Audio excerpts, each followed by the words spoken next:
Jemi në zonën e Dajtit, këtu e gjitha në kohën e komunizmit ka qenë zonë ushtarake.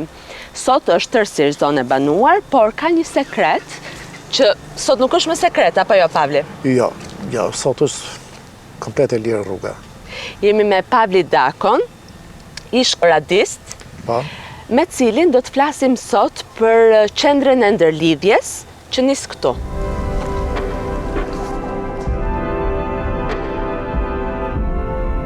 Qendra e ndërlidhjes dikur, besoj se ka qenë në gjendje shumë dinjitoze se që është sot. Sot është lënë në një gjendje të mjerueshme, të shëmtuar, çka i humb shumë rëndësinë dhe rëndësinë që ka pasur dikur kjo qendër. Të vjen keq? Më vjen shumë keq, sinqerisht më vjen shumë keq. Kjo ka qenë një qendër ndërlidhje tepër sekrete, që pak e din, pak e njohin. Çdo gjë këtu ka qenë tepër sekret. Dhe si që shikoni, këtu jemi në hyrje.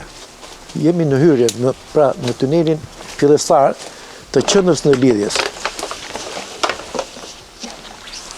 Se shikoni, terreni është... Si e mban mend ti dikur këtë?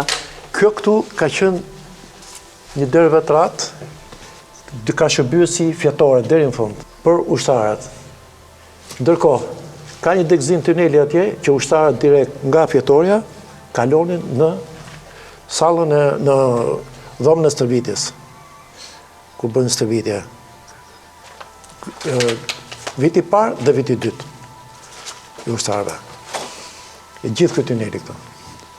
Pjesa përpara me këte ishin ushtarë vitit parë, pjesa e dyta ndë ishin ushtarë vitit dytë, që ishin gati 60 ushtarë. Kur është ndërtuar ky tunel dhe ka qenë i ndërtuar me qëllimin për të qenë një qendër ndërlidhje?